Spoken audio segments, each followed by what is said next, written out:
suis membre fondateur de l'Astra Motor Study, l'association des mototaximans de Yaoundé 2. Ma question est la suivante. Je voulais savoir comment est-ce que le président compte encadrer et orienter beaucoup de nos compatriotes qui font dans ce métier-là, puisque vous savez, beaucoup d'entre nous qui font dans ce métier ont été à l'école. Ils ont beaucoup de diplômes, mais comme on dit souvent, la vie a fait en sorte que beaucoup se retrouvent là dans ce métier. Je prends l'exemple de nos compatriotes du Grand Nord qui sont retrouvés ici et beaucoup font dans la moto. Et un jour, j'ai demandé la question, il m'a dit non, parce que là-bas, il n'y a pas de métier. J'allais à l'école et un de ces 4 matins, papa a dit qu'il ne paye plus l'école. Je me suis retrouvé à Yaoundé, je vendais mon plastique et mon frère m'a acheté la moto pour que je rembourse. Donc ma question est, comment est-ce que vous comptez orienter ces gens-là à faire autre chose que la moto? Très bien. Merci beaucoup pour cette question. C'est le développement global de l'économie. Je m'explique. Voilà un jeune qui vient de la partie septentrionale du pays. Il a fait des études, mais il ne trouve pas un emploi. Et ses parents ne peuvent pas continuer à financer ses études. Si on avait fait ce que j'ai dit tout à l'heure dans mon propos liminaire, mais également en réponse à certaines questions, c'est-à-dire de créer des bassins industriels, il aurait trouvé un emploi. Et ce que je suis en train de dire là, encore une fois de plus, ce n'est pas une vue de l'esprit. Je vous ai parlé, par exemple, de la filière coton. La matière première est déjà... Mais ça ne veut pas dire que le bassin industriel ne sera que composé d'industries de transformation du coton. Il y aura d'autres choses. Mais je prends le coton parce que c'est là, c'est visible, tout le monde voit. Parce que si je parle d'autre chose, on va dire qu'il spécule. Et moi, je dis, nous décidons de créer un bassin industriel.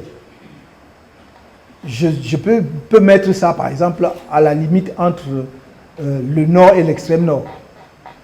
Ce sont les 2 grandes régions de production de coton. Donc, on va faire ce que la Sodécoton fait déjà à l'heure actuelle, c'est-à-dire l'égrainage, c'est-à-dire la transformation en huile de coton et tout. Mais sauf qu'après l'égrainage, nous n'allons pas seulement faire des ballots de coton et exporter. Même si nous exportons, c'est en attendant d'absorber progressivement. Parce que très rapidement, nous allons installer des usines de transformation. Nous allons faire de la filature. On nous a toujours fait croire que la filature, c'était la magie. Alors que la filature, déjà même dans notre culture, technologie traditionnelle, les gens faisaient la filature. Donc, on va faire la filature de notre coton. Et le problème, c'est que beaucoup ne savent pas qu'on peut fabriquer une variété infinie de tissus à partir du coton, y compris les plus nobles, y compris les plus chers à partir du coton. Les tissus en coton pur sont parmi ceux qui coûtent les plus chers. Il faut le savoir. Parce que ce que vous achetez et qui ne se délave jamais, ou bien qui ne se froisse jamais là, c'est synthétique, c'est le polyester. Mais le coton est une matière noble.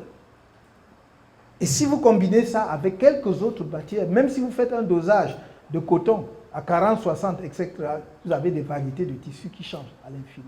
Ce que je veux dire, donc, c'est on va donc faire de la filature. Mais en dehors de la filature, maintenant, on va faire de la confection. Donc, vous voyez que j'ai ajouté déjà 2 ou 3 segments à ce qui se fait traditionnellement. C'est-à-dire qu'on cultive le coton, on les graine et on exporte. Et les graines, on fait de l'huile de coton avec ça. Mais nous ajoutons la filature, nous ajoutons la confection. Vient maintenant, 3e dimension que j'ajoute, la commercialisation. Ça, ce n'est qu'une filière, c'est-à-dire rien qu'avec le coton. Mais il y a également des produits industriels qui vont utiliser dans le bassin industriel que l'on va mettre, par exemple, pour la partie septentrionale du pays, des matières premières venant d'autres régions du pays. Il n'est pas dit que seulement les matières premières venant ou bien produites dans la région peuvent entrer dans l'industrie de la région. Donc, c'est l'industrie qui va nous permettre donc de réorienter ces jeunes. Et c'est pour cela que je mets beaucoup d'accent sur les centres des métiers, y compris les instituts de formation technique. Pourquoi? Parce qu'un jeune qui effectivement a une licence, il a fait une licence, il a une maîtrise, peu m'importe la filière, il peut avoir fait en série A ou en série n'importe quoi. Si vous voulez le reconvertir, il faut qu'il repasse par un centre de métier ou de formation pour acquérir donc un métier différent. Vous pouvez avoir fait les lettres, comme on enseigne à nos enfants, les lettres modernes de ceci, de tout. On vous apprend à parler toutes les langues de la terre. Vous ne parlez même pas la vôtre déjà, mais vous parlez tout ça. Vous êtes spécialiste de tout ça. Donc je dis, cet enfant, s'il a déjà une maîtrise, ça veut dire quand même qu'il a des aptitudes intellectuelles. Et donc vous pouvez, s'il veut devenir un technicien, par exemple, qui va, par exemple, travailler dans la maintenance industrielle, prenons ça. C'est-à-dire qu'il va entretenir les équipements, les machines. Vous allez le faire repasser par l'école peut-être pour 12 mois ou 24 mois, comme j'ai dit. Et il va sortir au bout de 24 mois parce qu'il a déjà un niveau intellectuel qui lui permet de comprendre vite, bien formé pour faire la maintenance industrielle. Si vous voulez faire de lui un informaticien, je dis, et croyez-moi, quand je parle d'informatique, je sais quoi, je m'entends bien. Aujourd'hui, nous ne faisons pas le codage en Afrique. En informatique, le socle fondamental de l'informatique, c'est le codage. Mais on ne le fait pas au Cameroun. Le jeune qui parlait d'électronique, je dis, oh, les jeunes chinois commencent ou les asiatiques commencent le codage à 5 ans. À 5 ans. Comment voulez-vous compétir avec un enfant comme ça? Donc nous voulons donc que ce jeune qui a même la licence déjà, s'il est intéressé par le codage informatique, on l'oriente vers le codage informatique. En 12 mois, il va faire le codage. Donc nous voulons, en dynamisant l'industrie nationale, et encore une fois, je vous en prie, ce n'est pas de la propagande politique, ce que je vous dis là. Les ressources sont là. Les ressources sont là. Il faut seulement que nous organisions, que nous mettions de l'intelligence à organiser et qu'on oriente l'argent public vers là où ça doit aller. Parce qu'une fois que l'argent public est bien orienté, l'argent privé vient en masse. Parce que c'est le privé qui développe l'économie d'un pays. Mais le privé vient quand il a vu que le public est sérieux. Oui, donc nous devons montrer que nous sommes sérieux et vous allez voir les investissements venir à l'appel. Je vous assure. Mais je vais vous parler de quoi et quoi. Prenons. Je parle un peu là du programme économique.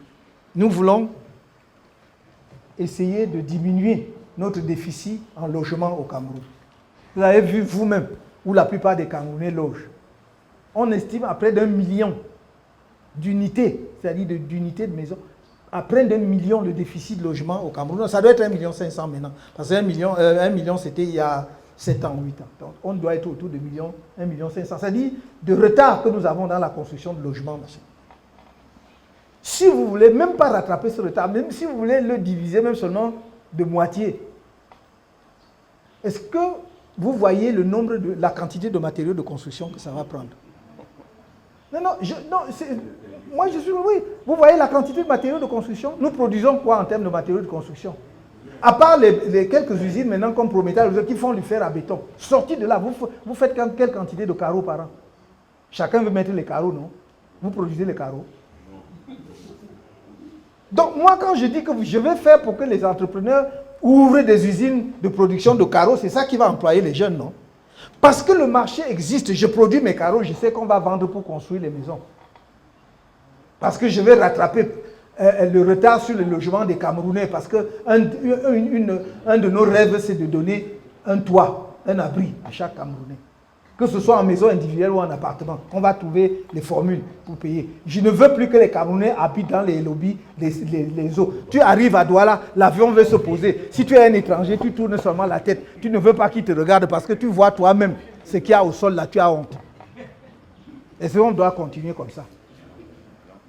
Donc, moi, la réorientation des jeunes qui opèrent dans le secteur de moto-taximan, comme la politique tendant à donner de l'emploi aux jeunes Camerounais de façon globale, c'est ça. C'est du concret.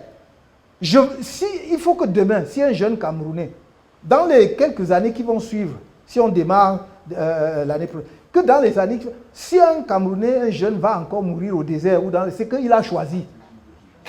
Il faut que ce soit qu'il a choisi. Oui, franchement. Quand je vous parle d'agropole, si je veux rester, on va passer toute la nuit. Parce que regardez les terres agricoles que nous avons au Cameroun. Est-ce que nous les exploitons? On n'exploite même pas les 20% des possibilités. D'abord parce que nous-mêmes, nous sommes trop compliqués entre nous. Tu fais un projet, on dit que c'est les gens de là-bas qui veulent tout prendre. Bon, et ça, ce sont toujours ce qu'on appelle, entre guillemets, les élites là, qui vont exciter les populations. Les populations, jamais de problème. Les populations veulent des gens qui les aident à mieux vivre. Mais ce sont les élites qui savent tout. Et qui vont, on incite, et puis le projet meurt. Et la terre est là. Elle te regarde, tu la regardes. Il n'y a rien qui sort. Donc, travaillons. Et c'est pour cela que dans notre programme, nous disons qu'un des premiers, c'est d'organiser les états généraux du foncier avec les chefs coutumiers. Pourquoi on ne dise pas qu'on est allé en ville s'asseoir pour... Comment nous voulons gérer notre patrimoine foncier? Même par rapport à la coutume, par rapport à nos traditions. Pour que les terres disponibles soient valorisées. Si vous avez des peurs, j'ai dit, on verra comment même donner des titres fonciers en zone rurale. Alors, en ville, il faut payer quand même. Mais en zone rurale, qu'on trouve comment sécuriser le patrimoine foncier rural. Pour que si les populations rurales veulent l'exploiter ou mettre sur le marché, c'est qu'ils fassent en toute sécurité, pas pour qu'on vienne arracher leurs terres, pas pour qu'on vienne brader leurs terres. Et ça, c'est un point extrêmement important. Si vous ne réglez pas ça, vous n'allez pas développer l'agriculture au Cameroun. Nous sommes le pays qui a, en dehors de la République démocratique du Congo, le plus grand bassin hydrologique, c'est-à-dire le plus de cours d'eau. Et ce n'est pas un hasard si chaque département au Cameroun porte le nom d'un cours d'eau. Ça veut dire que partout chez nous, là, il y a des cours d'eau que l'on peut utiliser. Est-ce que vous avez déjà vu l'agriculture irriguée au Cameroun? À part ceux qui produisent la banane en Ndiobé et machin. Rien. Donc, la Sanaga, là, coule, elle nous regarde comme ça, elle dit que ça, c'est même quel pays, elle va se jeter à la mer. Et nous, on regarde comme ça. Là où nous pouvons faire même 3 récoltes de maïs par an, nous sommes là. Vous dites que les enfants vont manquer l'emploi, ils vont seulement fuir l'emploi.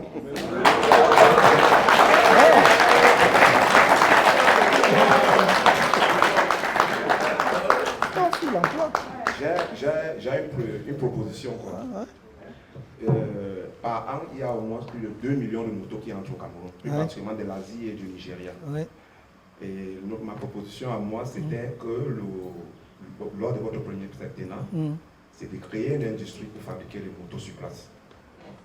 Vous avez absolument raison, mais ce n'est pas l'État qui va le faire. Il y a déjà le secteur privé. Quand j'ai rencontré les jeunes du secteur de la tech à Douala, il y a un jeune son entreprise c'est BI, qui nous a dit, et j'ai même vu les images après qu'il était déjà en Chine, qu'il était en discussion avec les Chinois, parce qu'il a mis au point une moto électrique qui va diminuer, qui va vous faire gagner beaucoup d'argent, parce que il disait que le carburant, ça ne consomme pas le carburant, et tout ça. Donc vous allez gagner plein d'argent. Et dans ma discussion avec lui, et je l'ai toujours dit, il a dit non, les premières vagues, là, nous voulons fabriquer en Chine pour bien maîtriser le manuel. Mais il dit que l'usine va venir au Cameroun. Mais s'il ne le fait pas, d'autres vont le faire. Parce que je suis entièrement d'accord avec vous, nous ne pouvons pas avoir un marché de motos aussi important et les importer. Si les gens veulent vendre les motos au Cameroun, ils doivent les produire, au moins les assembler au Cameroun. Je crois que même le Nigeria dont vous parlez a fait pareil. Il n'y a pas de motos importées au Nigeria. Non, ils font ça. Et d'ailleurs, vous savez, ils font plus de motos maintenant pour exporter vers des pays voisins comme le Cameroun, parce qu'ils sont passés au tricycle. C'est-à-dire que leur taxis, là où c'est les motos à 2 roues, c'est les tricycles, et qu'ils font également au Nigeria. Oui. Et parce qu'ils ont fait ça, je crois qu'ils ont passé... c'est facile, il y a tellement de fabrication de tricycles aujourd'hui. Vous allez en Inde, c'est Tata qui a mis au point les tricycles. Vous signez l'accord avec Tata. Donc, on va amener des industriels camerounais ou de ceux qui veulent investir au Cameroun à venir faire ça ici. Je vous ai dit, on est là pour développer le pays, moderniser le pays, industrialiser. Vous ne pouvez pas dire que vous allez offrir aux Camerounais 500 000 ordinateurs et vous dites que vous importez. Ça va se fabriquer ici. C'est tout. C'est aussi simple que ça. C'est aussi simple que ça. En fait, c'est une insolite là. Je voulais demander si vous avez déjà fait la moto. Parce que celui qui est là, on nous a dit qu'il a été le premier motoman au Cameroun. Non, moi, j'ai conduit ma propre moto, comme je vous ai dit. Donc, de ce point de vue, oui, je crois que je suis le premier, parce que j'ai conduit ma propre moto dans les années 75, 76. Ok, merci beaucoup. Merci. Merci. Vous avez tout notre soutien. Merci beaucoup. Merci.